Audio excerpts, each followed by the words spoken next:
ever hear people talking about the stock market being up or down?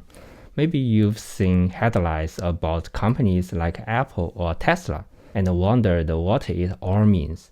It can sound super complicated, right? That's like some exclusive club only Wall Street pros understand. Well, good news, it's actually based on some pretty simple ideas. Today, we are going to break down exactly how the stock market works in plain English.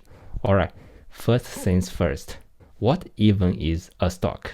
Imagine a big company, let's say it's a super popular pizza place. Awesome Pizza Incorporation. Awesome Pizza wants to grow, maybe open new stores, buy better ovens, hire more people. To do that, they need money, right?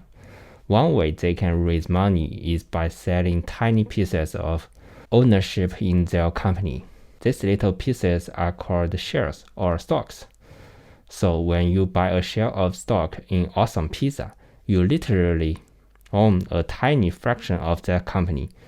You are not just a customer anymore, you are a part owner.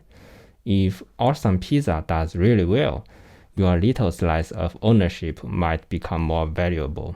So we know why companies sell stock: to raise money, for growth, research, paying off debt, etc., without having to take out loans. But why do people buy stock? Two main reasons. Capital appreciation. They hope the company will grow and become more successful. If that happens, the demand for its stock increases and the price of their shares goes up. They can then sell their shares for more than they paid. That profit is called a capital gain. Dividends.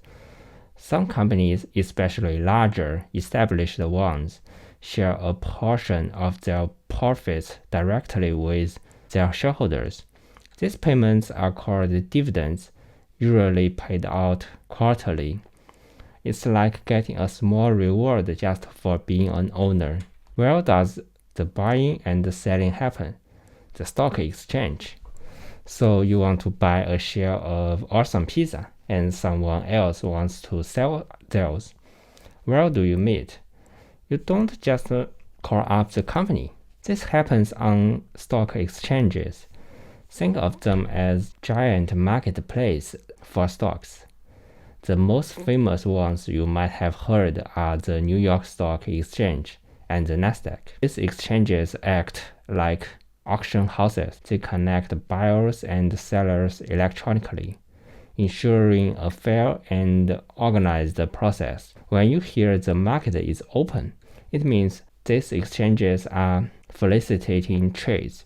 Most every day, people don't trade directly on the exchange floor, though we use brokers. A broker, often an online platform like Fidelity, Charles Schwab, Robinhood, etc., is a company that has access to the exchanges and places trades on your behalf.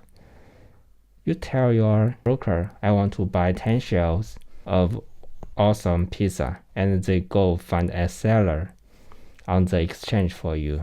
But what determines the stock price? Supply and demand.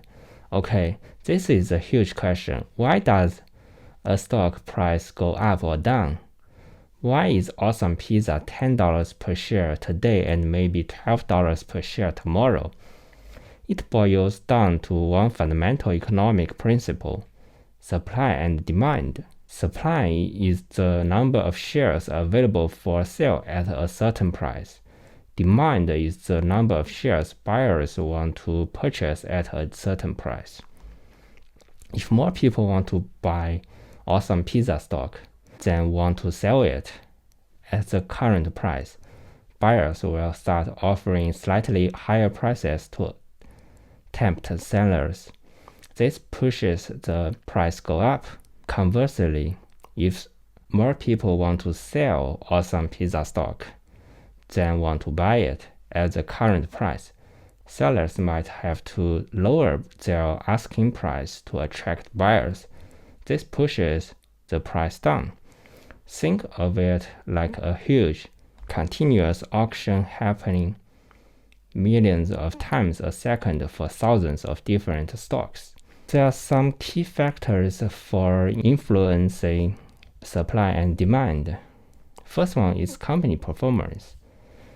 Is awesome pizza selling more pizzas, making more profit, releasing amazing new garlic knots? Good news usually increases demand. Bad news decreases it. Industry trends. Is healthy eating trending, making pizza less popular? Or is delivery booming, helping awesome pizza? The overall health of the industry matters.